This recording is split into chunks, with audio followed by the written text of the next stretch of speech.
ന്യായാധിപന്മാർ അധ്യായം 9. അനന്തരം യെരുബ്ബാലിന്റെ മകനായ അബീമേലെക്ക് ശേഖേമിൽ തന്റെ അമ്മയുടെ സഹോദരന്മാരുടെ അടുക്കൽ ചെന്ന് അവരോടും തന്റെ അമ്മയുടെ പിതൃഭവനമായ സർവ്വകുടുംബത്തോടും സംസാരിച്ചു. യെരുബ്ബാലിന്റെ 70 പുത്രന്മാരും കൂടെ നിങ്ങളെ ഭരിക്കുന്നതോ ഒരുത്തൻ നിങ്ങളെ ഭരിക്കുന്നതോ നിങ്ങൾക്ക് ഏത് നല്ലത്? ഞാൻ നിങ്ങളുടെ അസ്ഥിയും മാംസവും ആകുന്നു എന്നോർത്തുകൊള്ളുവീൻ എന്ന് ശേഖേമിലെ സകല പൗരന്മാരോടും പറവീൻ എന്ന് പറഞ്ഞു. അങ്ങനെ അവന്റെ അമ്മയുടെ സഹോദരന്മാർ ശേഖേമിലെ സകല പൗരന്മാരോടും ഈ വാക്കുകളൊക്കെയും അവനുവേണ്ടി സംസാരിച്ചപ്പോൾ അവരുടെ ഹൃദയം അബീമേലെക്കിങ്കൽ ചാഞ്ഞു. അവൻ നമ്മുടെ സഹോദരനല്ലോ എന്നവർ പറഞ്ഞു.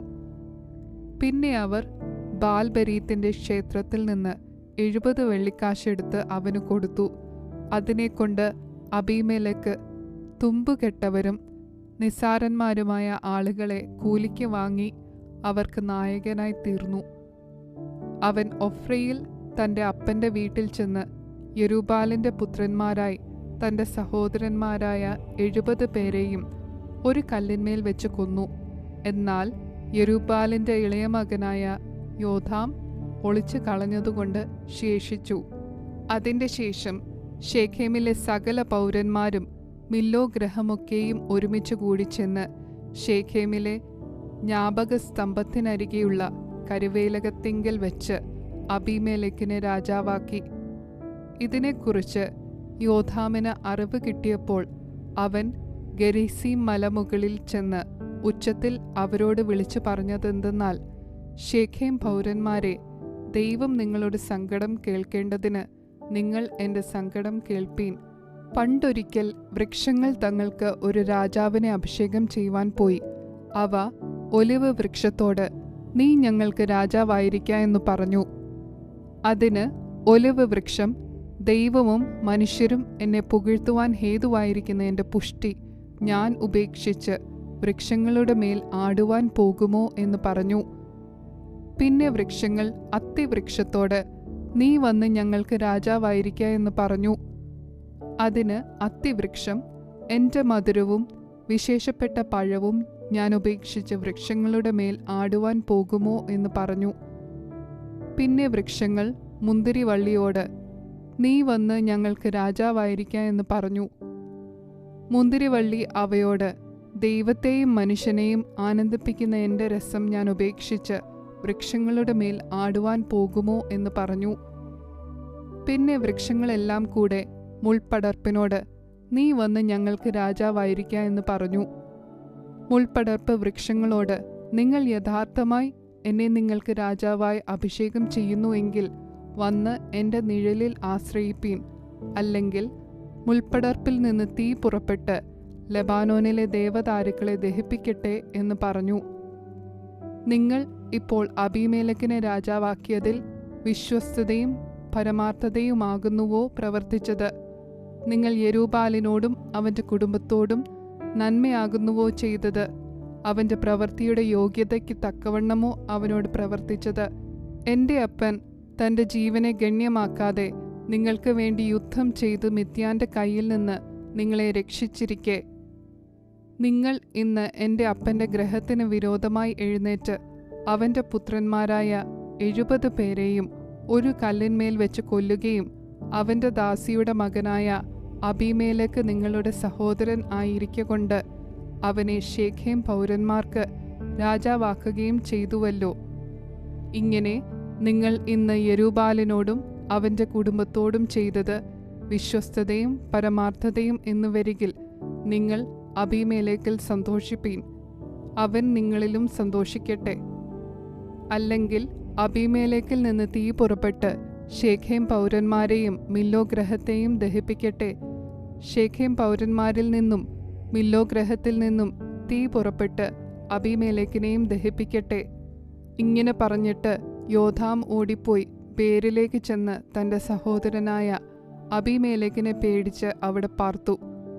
അബീമേലെക്ക് ഇസ്രായേലിനെ 3 സംവത്സരം ഭരിച്ച ശേഷം ദൈവം അബീമേലെക്കിനും ശേഖേം പൗരന്മാർക്കും തമ്മിൽ ചിത്രബുദ്ധി വരുത്തി. ശേഖേം പൗരന്മാർ അബീമേലെക്കിനോട് ദ്രോഹം തുടങ്ങി.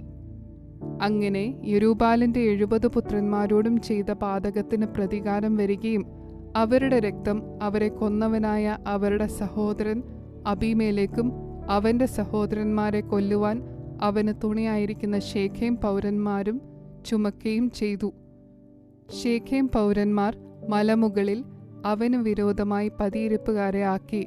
ഇവർ തങ്ങളുടെ സമീപത്തുകൂടി വഴി പോകുന്ന എല്ലാവരോടും കവർച്ച തുടങ്ങി. ഇതിനെക്കുറിച്ച് അബീമേലെക്കിന് അറിവ് കിട്ടി. അപ്പോൾ ഏബേദിന്റെ മകനായ ഗാലും അവന്റെ സഹോദരന്മാരും വന്ന് ശേഖേമിൽ കടന്നു.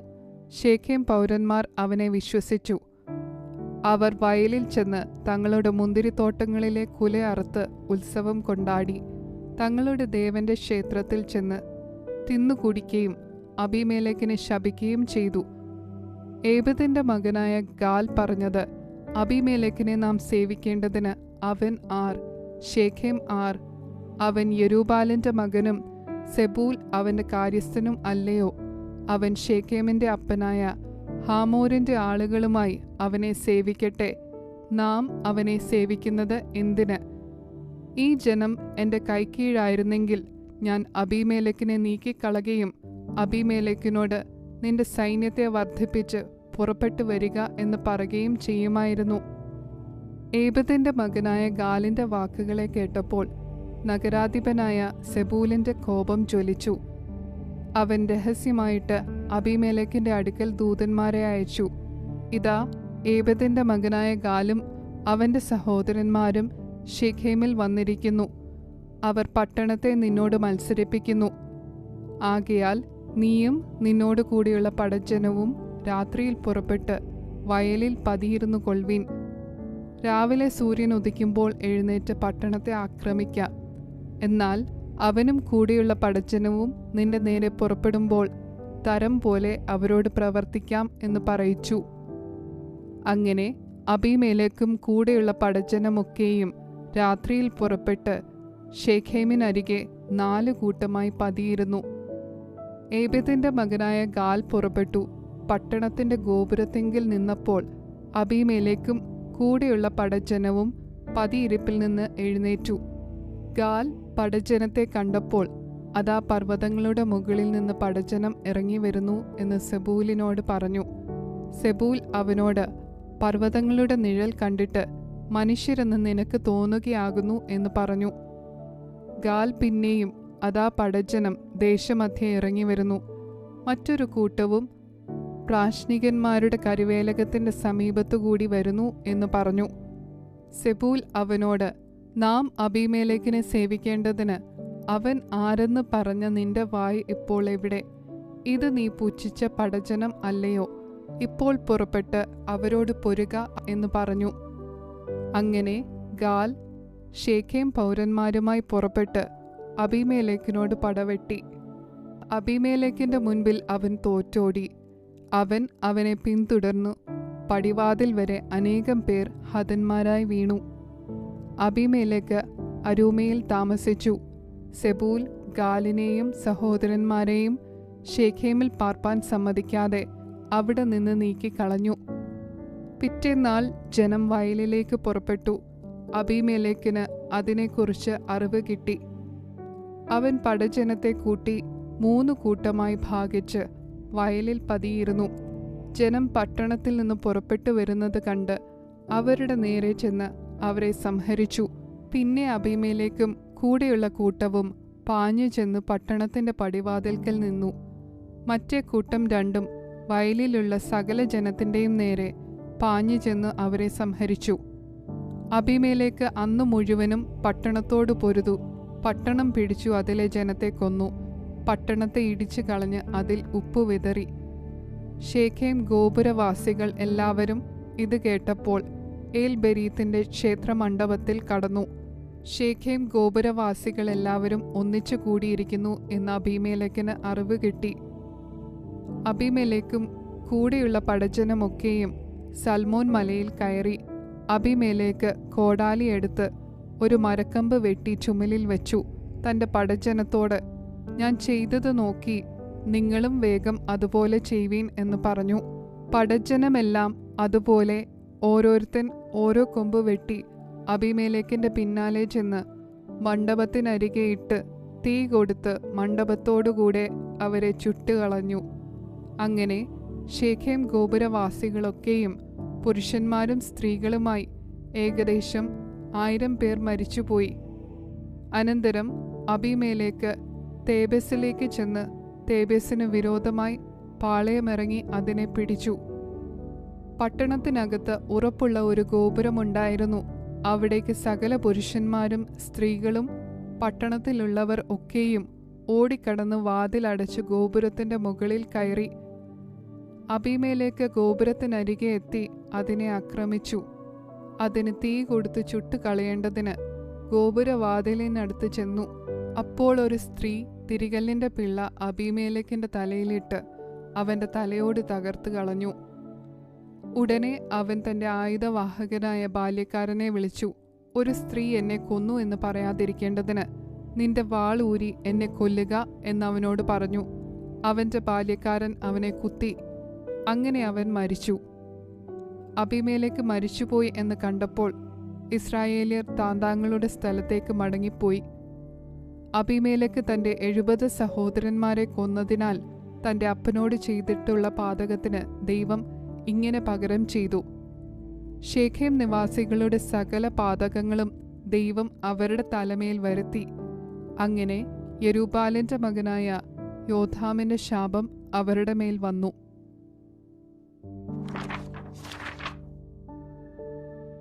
ന്യായാധിപന്മാർ അധ്യായം 10. അബീമേലെക്കിന്റെ ശേഷം ദോദോവിന്റെ മകനായ പൂവാവിന്റെ മകൻ തോല എന്ന ഇസാഖാർ ഗോത്രക്കാരൻ ഇസ്രായേലിനെ രക്ഷിപ്പാൻ എഴുന്നേറ്റു. എഫ്രയീം നാട്ടിലെ ഷാമീരിൽ ആയിരുന്നു അവൻ പാർത്തത്. അവൻ ഇസ്രായേലിന് 23 സംവത്സരം ന്യായാധിപനായിരുന്ന ശേഷം മരിച്ചു. ഷാമീരിൽ അവനെ അടക്കം ചെയ്തു. അവന്റെ ശേഷം ഗിലെയാദ്യനായ യായീർ എഴുന്നേറ്റു. ഇസ്രായേലിന് 22 സംവത്സരം ന്യായാധിപനായിരുന്നു. അവന് 30 കഴുതപ്പുറത്ത് കയറി ഓടിക്കുന്ന 30 പുത്രന്മാരുണ്ടായിരുന്നു. അവർക്ക് 30 ഊരുകളും ഉണ്ടായിരുന്നു. അവയ്ക്ക് ഇന്നുവരെയും ഹവോത്ത് യായീർ എന്ന് പേർ പറയുന്നു. അവ ഗിലെയാദ് ദേശത്താകുന്നു. യായീർ മരിച്ചു. ഖാമോനിൽ അവനെ അടക്കം ചെയ്തു. ഇസ്രായേൽ മക്കൾ പിന്നെയും യഹോവയ്ക്ക് അനിഷ്ടമായുള്ളത് ചെയ്ത് ബാൽ വിഗ്രഹങ്ങളെയും അസ്തരോത്ത് പ്രതിഷ്ഠകളെയും അരാമ്യ ദേവന്മാരെയും സീദോന്യ ദേവന്മാരെയും മോവാബ്യ ദേവന്മാരെയും അമ്മോന്യ ദേവന്മാരെയും ഫെലിസ്ത്യ ദേവന്മാരെയും സേവിച്ചു. യഹോവയെ സേവിക്കാതെ അവനെ ഉപേക്ഷിച്ചു. അപ്പോൾ യഹോവയുടെ കോപം ഇസ്രായേലിന്റെ നേരെ ജ്വലിച്ചു. അവൻ അവരെ ഫെലിസ്ത്യരുടെ കയ്യിലും അമ്മോന്യരുടെ കയ്യിലും ഏൽപ്പിച്ചു.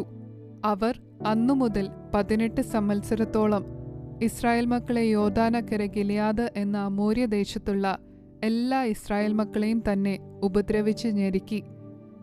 അമോന്യർ യഹൂദയോടും ബെന്യാമീനോടും എഫ്രയീം ഗ്രഹത്തോടും യുദ്ധം ചെയ്യുവാൻ യോർദാൻ കടന്നു. അതുകൊണ്ട് ഇസ്രായേൽ വളരെ കഷ്ടത്തിലായി. ഇസ്രായേൽ മക്കൾ യഹോവയോട് നിലവിളിച്ചു. ഞങ്ങൾ ഞങ്ങളുടെ ദൈവത്തെ ഉപേക്ഷിക്കുകയും ബാൽ വിഗ്രഹങ്ങളെ സേവിക്കുകയും ചെയ്തതുകൊണ്ട് നിന്നോട് പാപം ചെയ്തിരിക്കുന്നു എന്ന് പറഞ്ഞു. യഹോവ ഇസ്രായേൽ മക്കളോട് അരുളി ചെയ്തത്, മിസ്രയീമ്യർ, അമോര്യർ, അമോന്യർ, ഫെലിസ്ത്യർ എന്നിവരുടെ കയ്യിൽ നിന്ന് ഞാൻ നിങ്ങളെ രക്ഷിച്ചിട്ടില്ലയോ? സീദോന്യരും അമാലേക്യരും മാവോന്യരും നിങ്ങളെ ഞെരുക്കി. നിങ്ങൾ എന്നോട് നിലവിളിച്ചു. ഞാൻ നിങ്ങളെ അവരുടെ കയ്യിൽ നിന്ന് രക്ഷിച്ചു. എങ്കിലും നിങ്ങൾ എന്നെ ഉപേക്ഷിച്ച് അന്യദൈവങ്ങളെ സേവിച്ചു. അതുകൊണ്ട് ഇനി ഞാൻ നിങ്ങളെ രക്ഷിക്കയില്ല. നിങ്ങൾ തെരഞ്ഞെടുത്തിട്ടുള്ള ദേവന്മാരോട് നിലവിളിപ്പീൻ. അവർ നിങ്ങളുടെ കഷ്ടകാലത്ത് നിങ്ങളെ രക്ഷിക്കട്ടെ. ഇസ്രായേൽ മക്കൾ യഹോവയോട്, ഞങ്ങൾ പാപം ചെയ്തിരിക്കുന്നു. നിന്റെ ഇഷ്ടം പോലെയൊക്കെയും ഞങ്ങളോട് ചെയ്തുകൊള്ളുക. ഇന്നു മാത്രം ഞങ്ങളെ വിടുവിക്കണമേ എന്ന് പറഞ്ഞു. അവർ തങ്ങളുടെ ഇടയിൽ നിന്ന് അന്യദൈവങ്ങളെ നീക്കിക്കളഞ്ഞു. യഹോവയെ സേവിച്ചു. ഇസ്രായേലിന്റെ അരിഷ്ടതയിൽ അവന് സഹതാപം തോന്നി. അന്നേരം അമോന്യർ ഒന്നിച്ചുകൂടി ഗിലെയാദിൽ പാളയമിറങ്ങി. ഇസ്രായേൽ മക്കളും ഒരുമിച്ചുകൂടി മിസ്പയിൽ പാളയമിറങ്ങി. ഗിലെയാദിലെ പ്രഭുക്കന്മാരും ജനവും തമ്മിൽ അമ്മോന്യരോട് യുദ്ധം ആരംഭിക്കുന്നവൻ ആർ? അവൻ ഗിലെയാദിലെ സകല നിവാസികൾക്കും തലവനാകും എന്ന് പറഞ്ഞു. ന്യായാധിപന്മാർ അധ്യായം 11. ഗിലെയാദ്യനായ യിപ്താഹ് പരാക്രമശാലിയെങ്കിലും വേശ്യാപുത്രനായിരുന്നു. യിപ്താഹിന്റെ ജനകനോ ഗിലെയാദ് ആയിരുന്നു. ഗിലെയാദിന്റെ ഭാര്യയും അവന് പുത്രന്മാരെ പ്രസവിച്ചു. അവന്റെ ഭാര്യയുടെ പുത്രന്മാർ വളർന്ന ശേഷം അവർ യിപ്താഹിനോട്, നീ ഞങ്ങളുടെ പിതൃഭവനത്തിൽ അവകാശം പ്രാപിക്കയില്ല, നീ പരസ്ത്രീയുടെ മകനല്ലോ എന്ന് പറഞ്ഞു അവനെ നീക്കിക്കളഞ്ഞു. അങ്ങനെ യിപ്താഹ് തന്റെ സഹോദരന്മാരെ വിട്ട് തോബ് ദേശത്ത് ചെന്ന് പാർത്തു. നിസ്സാരന്മാരായ ചിലർ യിപ്താഹിനോട് ചേർന്നു അവനുമായി സഞ്ചരിച്ചു. കുറേക്കാലം കഴിഞ്ഞിട്ട് അമ്മോന്യർ ഇസ്രായേലിനോട് യുദ്ധം ചെയ്തു. അമ്മോന്യർ ഇസ്രായേലിനോട് യുദ്ധം തുടങ്ങിയപ്പോൾ ഗിലെയാദിലെ മൂപ്പന്മാർ യിപ്താഹിനെ തോബ് ദേശത്തു നിന്ന് കൊണ്ടുവരുവാൻ ചെന്നു. അവർ യിപ്താഹിനോട്, അമ്മോന്യരോട് യുദ്ധം ചെയ്യേണ്ടതിന് നീ വന്ന് ഞങ്ങളുടെ സേനാപതിയായിരിക്ക എന്ന് പറഞ്ഞു. യിപ്താഹ് ഗിലെയാദ്യരോട്, നിങ്ങൾ എന്നെ പകച്ചു പിതൃഭവനത്തിൽ നിന്ന് നീക്കിക്കളഞ്ഞില്ലയോ? ഇപ്പോൾ നിങ്ങൾ കഷ്ടത്തിലായ സമയം എന്റെ അടുക്കൽ എന്തിനു വരുന്നു എന്ന് പറഞ്ഞു. ഗിലെയാദിലെ മൂപ്പന്മാർ യിപ്താഹിനോട്, നീ ഞങ്ങളോടുകൂടെ വന്ന് അമ്മോന്യരോട് യുദ്ധം ചെയ്യുകയും ഗിലെയാദിലെ സകല നിവാസികൾക്കും തലവനായിരിക്കുകയും ചെയ്യേണ്ടതിന് ഞങ്ങൾ ഇപ്പോൾ നിന്റെ അടുക്കൽ ഇങ്ങോട്ട് വന്നിരിക്കുന്നു എന്ന് പറഞ്ഞു. യിപ്താഹ് ഗിലെയാദിലെ മൂപ്പന്മാരോട്, അമ്മോന്യരോട് യുദ്ധം ചെയ്യുവാൻ നിങ്ങൾ എന്നെ കൊണ്ടുപോയിട്ട് യഹോവ അവരെ എൻ്റെ കയ്യിൽ ഏൽപ്പിച്ചാൽ നിങ്ങൾ എന്നെ തലവനാക്കുമോ എന്ന് ചോദിച്ചു. ഗിലെയാദിലെ മൂപ്പന്മാർ യിപ്താഹിനോട്, യഹോവ നമ്മുടെ മധ്യേ സാക്ഷി, നീ പറഞ്ഞതുപോലെ ഞങ്ങൾ ചെയ്യും എന്ന് പറഞ്ഞു. അങ്ങനെ യിപ്താഹ് ഗിലെയാദിലെ മൂപ്പന്മാരോടുകൂടെ പോയി. ജനം അവനെ തലവനും സേനാപതിയുമാക്കി. യിപ്താഹ് മിസ്പയിൽ വെച്ച് യഹോവയുടെ സന്നിധിയിൽ തന്റെ കാര്യമെല്ലാം പ്രസ്താവിച്ചു. അനന്തരം യിപ്താഹ് അമ്മോന്യരുടെ രാജാവിന്റെ അടുക്കൽ ദൂതന്മാരെ അയച്ചു. നീ എന്നോട് യുദ്ധം ചെയ്യുവാൻ എന്റെ ദേശത്ത് വരേണ്ടതിന് എന്നോട് നിനക്ക് എന്ത് കാര്യം എന്ന് പറയിച്ചു. അമ്മോന്യരുടെ രാജാവ് യിപ്താഹിന്റെ ദൂതന്മാരോട്, ഇസ്രായേൽ മിസ്രയീമിൽ നിന്നും പുറപ്പെട്ടു വന്നപ്പോൾ അവർ അർണോൻ മുതൽ യാബോക്ക് വരെയും യോർദാൻ വരെയും ഉള്ള എന്റെ ദേശം അടക്കിയതുകൊണ്ട് തന്നെ ഇപ്പോൾ ആ ദേശങ്ങളെ സമാധാനത്തോടെ മടക്കിത്തരിക എന്ന് പറഞ്ഞു. യിപ്താഹ് പിന്നെയും അമ്മോന്യരുടെ രാജാവിന്റെ അടുക്കൽ ദൂതന്മാരെ അയച്ചു. അവനോട് പറയിച്ചതെന്തെന്നാൽ, യിപ്താഹ് ഇപ്രകാരം പറയുന്നു, ഇസ്രായേൽ മോവാബ് ദേശമോ അമ്മോന്യരുടെ ദേശമോ അടക്കിയിട്ടില്ല. ഇസ്രായേൽ മിസ്രയീമിൽ നിന്നും പുറപ്പെട്ട് മരുഭൂമിയിൽ കൂടി ചെങ്കടൽ വരെ സഞ്ചരിച്ച് കാദേശിലെത്തി. ഇസ്രായേൽ ഏദോം രാജാവിന്റെ അടുക്കൽ ദൂതന്മാരെ അയച്ചു. ഞാൻ നിന്റെ ദേശത്തുകൂടി കടന്നു പോകുവാൻ അനുവാദം തരണമെന്ന് പറയിച്ചു. എങ്കിലും ഏദോം രാജാവ് കേട്ടില്ല. മോവാബ് രാജാവിന്റെ അടുക്കലും അവർ പറഞ്ഞയച്ചു. അവനും സമ്മതിച്ചില്ല. അങ്ങനെ ഇസ്രായേൽ കാദേശിൽ പാർത്തു. അവർ മരുഭൂമിയിൽ കൂടി സഞ്ചരിച്ച് ഏദോം ദേശവും മോവാബ് ദേശവും ചുറ്റിച്ചെന്ന് മോവാബ് ദേശത്തിന്റെ കിഴക്കെത്തി അർണോൻ അക്കരെ പാളയമിറങ്ങി. അർണോൻ മോവാബിന്റെ അതിരായിരുന്നു. മോവാബിന്റെ അതിർക്കകത്ത് അവർ കടന്നില്ല. പിന്നെ ഇസ്രായേൽ ഹെശ്ബോനിൽ വാണിരുന്ന അമോര്യ രാജാവായ സീഹോന്റെ അടുക്കൽ ദൂതന്മാരെ അയച്ചു.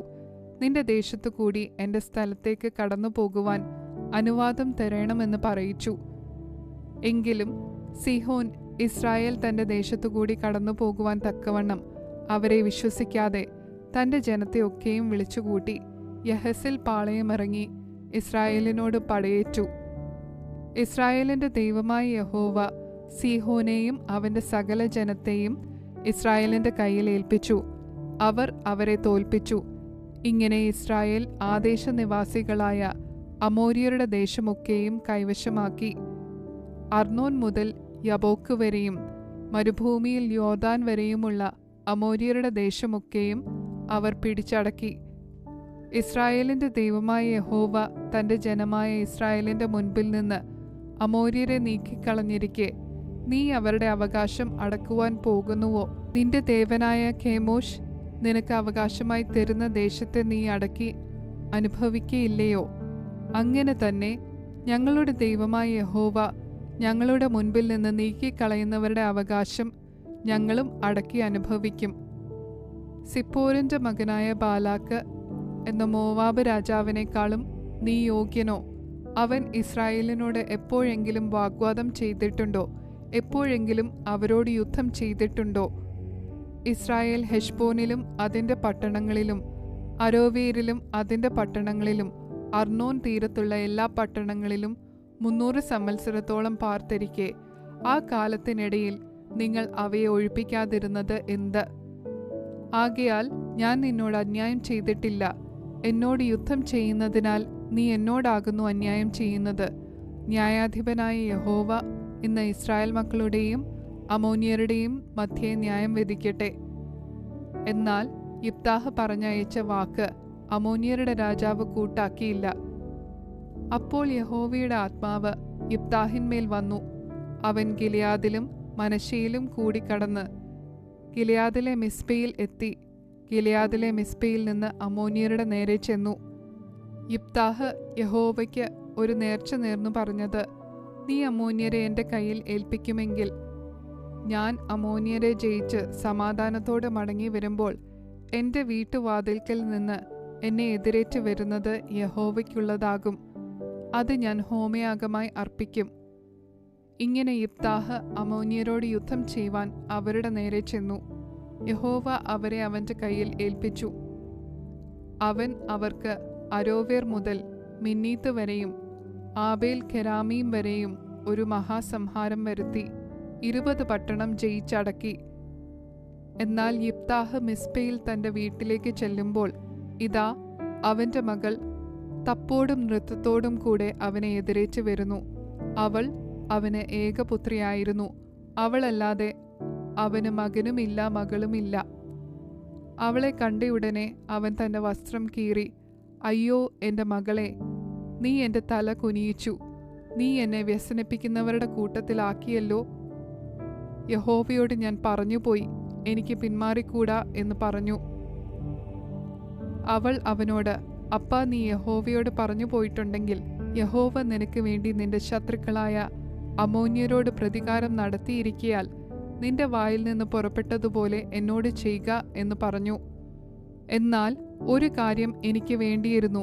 ഞാൻ പർവ്വതങ്ങളിൽ ചെന്ന് എൻ്റെ സഖിമാരുമായി എൻ്റെ കന്യാത്വത്തെക്കുറിച്ച് വിലാപം കഴിക്കേണ്ടതിന് എനിക്ക് 2 മാസത്തെ അവധി തരണം എന്ന് അവൾ തൻ്റെ അപ്പനോട് പറഞ്ഞു.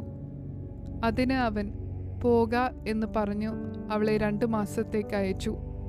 അവൾ തൻ്റെ സഖിമാരുമായി ചെന്ന് തൻ്റെ കന്യാത്വത്തെക്കുറിച്ച് പർവ്വതങ്ങളിൽ വിലാപം കഴിച്ചു. 2 മാസം കഴിഞ്ഞിട്ട് അവൾ തൻ്റെ അപ്പൻ്റെ അടുക്കലേക്ക് മടങ്ങി വന്നു. അവൻ നേർന്നിരുന്ന നേർച്ച പോലെ അവളോട് ചെയ്തു.